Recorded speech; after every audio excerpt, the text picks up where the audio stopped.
You didn't even know you had that many questions about water. Well, we're going to get into it in this episode of Digging In.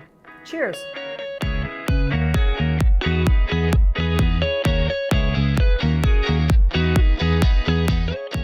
Today, we're going to talk about water, and water is the most essential part of your body. 60% of our body is water, and everything is connected to water. Why is water an essential part of health? So water helps to regulate our body's temperature. It also helps to transport nutrients and oxygen to the cells, and also carry toxins away from the cells. In order for our bodies to work properly, it's absolutely imperative that we take an adequate amount of water each and every day. How much water do we really need on a daily basis?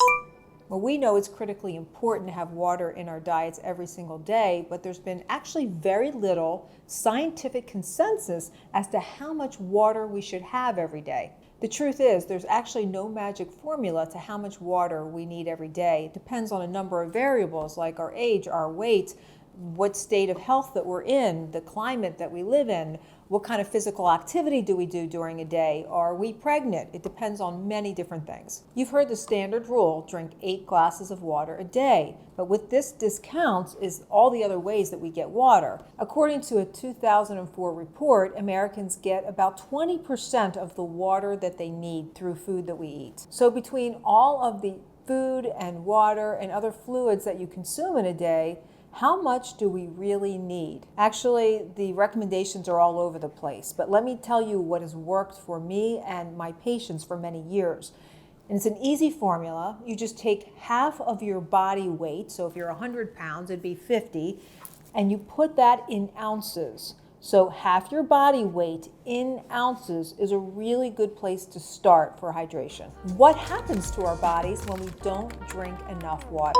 So when the fluids in our body drop to about 2% lower than they should be, that's when a part of your brain called the hypothalamus kicks in, says, I need water, I need fluids. And that's when you start to feel that feeling of thirst. We actually lose about 2 to 3 liters of water a day just by doing normal stuff. So when you don't drink enough water, your energy drops and your mood becomes more irritable. So your brain has to actually work a lot harder just to achieve very basic tasks. Not getting enough water causes your joints to rub together, and this causes a lot of pain. And because it takes your brain double the effort to get anything done, you're going to start getting headaches. And drinking less water causes your body to hold on to water.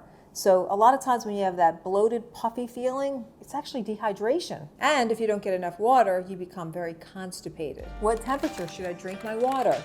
While all water is good, the water that you drink the most is what's best. So if you like it hot, drink that. If you like it cold, drink that.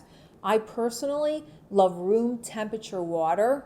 That's the temperature that your body is best adjusted to, and it's the most beneficial for your cells. Warm water can relieve congestion and help with cold and flu symptoms. Warm or hot water works best in aiding digestion. The best time to drink cold water is when you're exercising because it helps to regulate the body temperature and can even improve performance. What liquids count towards my water goals? So I count all liquids except for alcohol towards my daily intake. It was once thought that coffee or tea could be a diuretic, so you shouldn't count those, but that's actually been debunked by recent studies. Even though I say all liquids count, I would never consider a sugary juice or a soda part of my daily count. Is sparkling water just as good as still water? So studies show us that carbonated water is just as good as still water as long as that carbonation doesn't come with other things like sweeteners. Tonic water, on the other hand, contains a lot of sugars, making it a less favorable choice. Flavored waters can count towards your daily water intake so long as they're not filled with any sugary additives. Some flavored waters even boast extra antioxidants from plant extracts. Because alkaline water has a higher pH than most other waters, some proponents say it can neutralize acids in your body. However, research shows us that alkaline water is unlikely to make any changes in your blood's pH. So pH waters or alkaline waters aren't dangerous by any stretch, but you have to decide if you want to spend those extra pennies on something that's really not documented to show us that it can do anything different to your body. Companies are now combining collagen in water in these pre-packaged cartons, which is a great way to get those collagen boosting effects that are going to help give you glowing skin and improve digestion.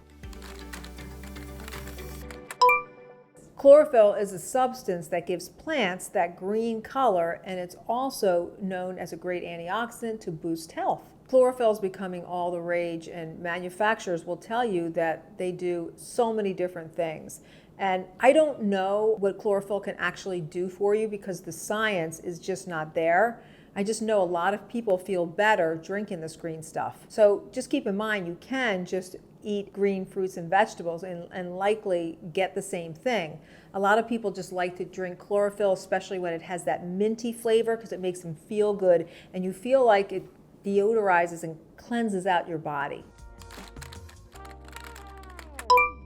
It's one of my favorite ways to add some extra benefits to your water. It tastes good. You're going to get that vitamin C that is the precursor to laying down collagen in your skin, and it just makes you feel good. It's like a mild detox every day. In fact, lemon water is so great at helping your body make this vitamin C that it actually produces 21% of your daily requirements of vitamin C. That's a nice size.